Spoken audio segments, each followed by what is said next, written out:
नमस्कार, आप सभी का हमारे YouTube चैनल फिजिक्स गाइडलाइन में स्वागत है।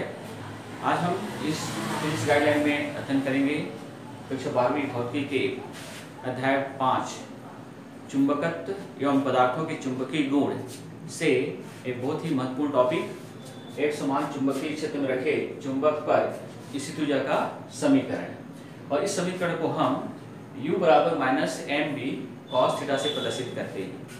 तो यहाँ पर इसे जो समीकरण निकालना है, तो इसके लिए आप पहले इस डायग्राम को देखेंगे कि जैसे हमने पूर्व में पढ़ा है कि जब हम किसी भी चुंबक को जब चुंबकीय क्षेत्र में रखकर जब उसको घुमाते हैं तो घुमाने में कुछ कार्य करना पड़ता है और वही कार्य उस चुंबक में एक ऊर्जा रूप में संचित होता है जिसे हम उसकी स्थित ऊर्जा कहते हैं। लेकिन वास्तव में इसकी परिभाषा हम कैसे देंगे? तो क्या है, देखिए, जब हम चुंबक को चुंबकीय क्षेत्र में रखकर जब उसको घुमाते हैं तो हम इस चुंबक को चुंबकीय क्षेत्र में हम 90 डिग्री से घुमाना प्रारंभ करते हैं। शुरुआत हम 90 डिग्री से शुरू करेंगे, अर्थात चुंबक को हमको चुंबकीय क्षेत्र में लंबवत रखना पड़ेगा और उसके बाद इसको हम थीटा डिग्री तक घुमाएंगे। अब थीटा कुछ भी कोण हो सकता है, 90 से अधिक कुछ भी कोण हो सकता है। तो वास्तव में हम इस 90 डिग्री को कहते हैं मानक स्थिति। इस 90 डिग्री को हम कहते हैं मानक स्थिति और इस थीटा डिग्री को कहते हैं वर्तमान स्थिति। ये अब हम इस स्थिति की परिभाषा बहुत आसानी से बता सकते हैं। देखिए, स्थिति की परिभाषा क्या होगी कि किसी चुंबक को चुंबकीय क्षेत्र में उसकी मानक स्थिति अर्थात 90 डिग्री से वर्तमान स्थिति अर्थात थीटा डिग्री तक घुमाने में जो कार्य करना पड़ता है वही कार्य को हम चुंबक की स्थितिज ऊर्जा कहते हैं। तो हम इस चुंबक की स्थितिज ऊर्जा का समीकरण निकालना है। तो इसके लिए उस डायग्राम पर आप ध्यान दीजिएगा। जैसे मान लेते हैं कि एक कैपिटल एम चुंबकीय आघूर्ण का एक दंड चुंबक एक समान चुंबकीय क्षेत्र P पर थीटा कोण बनाते हुए रखा गया है। यदि किसी क्षण इसमें उत्पन्न प्रत्यानयन बल आघूर्ण अगर टाउ हो, तो हमने पूर्व पढ़ा है कि टाउ बराबर होता है एम बी साइन थीटा। ये हमने पूर्व पढ़ा है।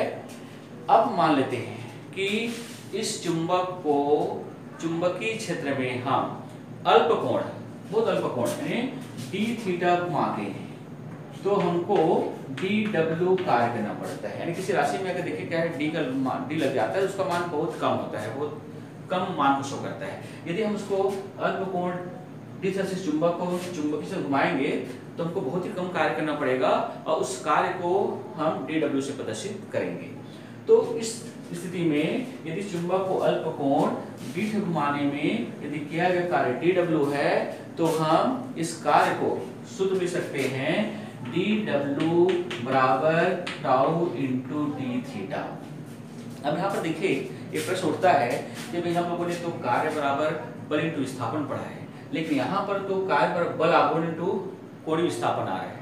तो ये थोड़ा मैं आपको बता दूं। देखिए क्या होता है कि जब हम किसी वस्तु पर बल लगाते हैं और वस्तु विस्थापन बल की ही दिशा में होता है तो उस पर किए गए कार्य का जो समीकरण होता है, सूत्र जो होता है, वो होता है कार्य बराबर बल इंटू विस्थापन। लेकिन जब हम किसी वस्तु को कोण बनाते हुए घुमाएंगे तो उस स्थिति में उस वस्तु पर जो किया गया कार्य का जो सूत्र होता है वह होता है कार्य बराबर बल आघूर्ण इंटू कोणीय विस्थापन। इसको याद रखिएगा। अब हम क्या करते हैं, इस टाउ के मान को यहाँ पर रखते हैं।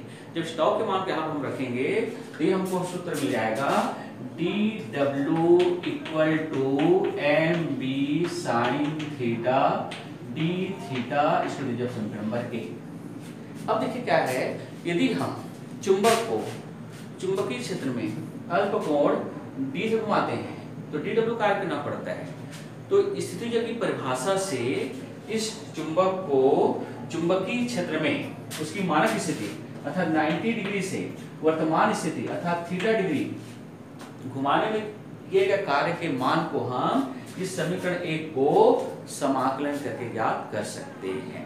तो यदि हम समीकरण 1 का समाकलन करेंगे तो हमको इस प्रकार से मिलेगा समाकलन dw इक्वल टू, अब यहाँ पर स्टार्ट हम करते हैं 90 डिग्री से और थीटा डिग्री, इसको बोलते हैं निम्न सीमा, इसको बोले उच्च सीमा, लोअर लिमिट अपर लिमिट। अब इसमें हम लिख देते हैं m b sine theta into d theta. अब देखिए क्या है, इस समाकलन में एक सूत्र होता है कि समाकलन dx बराबर x है, तो इस समाकलन dw को हम लिख सकते हैं w। इसलिए इसका समाकलन करेंगे तो हमको मिलेगा w बराबर, अब इस समीकरण को आपको थीटा के रिस्पेक्ट समाकलन करना है, तो जिसमें थीटा होगा उसी के समाकलन होगा। तो इसमें हम थीटा के रिस्पेक्ट साइन थीटा के समाकलन करेंगे तो हम इस एम बी को समाकलन से बाहर लेते हैं। मतलब इस प्रकार से देखिए m b sine theta d theta, limit यहाँ पर आ जाएगा 90 टू थीटा। ठीक है, अब समाकलन में कौन सूत्र हम लोगों ने पढ़ा है कि समाकलन साइन एक्स dx बराबर होता है माइनस कॉस एक्स। तो इसका प्रयोग करेंगे तो साइन थीटा का समाकलन होगा माइनस कॉस थीटा। इसलिए हम इस मान के हर इसी सूत्र का प्रयोग यहाँ पर हम करें तो हमको मिलेगा w equal to m b minus cos theta, और लिमिट को आप यहाँ लीजिए 90 टू थीटा। लोअर लिमिट और अपर लिमिट जो होगा वो इस प्रकार से होगा। ठीक है, अब क्या करना है आपको, इस थीटा की जगह में एक बार आपको उच्च सीमा थीटा रखना है, फिर निम्न सीमा 90 माइनस करके। तो हम चलो ऐसे करते हैं, इस माइनस को पहले बाहर ले लेते हैं, तो इसको लिखते हैं w equal to minus m b, यहाँ बचता है कॉस थीटा और यहाँ होता है 90 टू थीटा।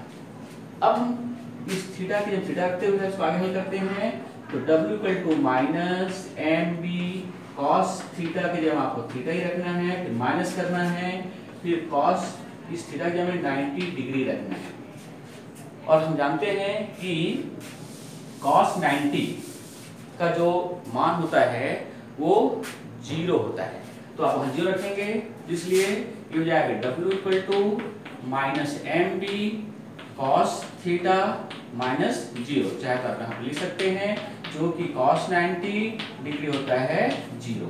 इसको आगे हम लिखते हैं, ये हमको मिलेगा w equal to minus m b cos theta.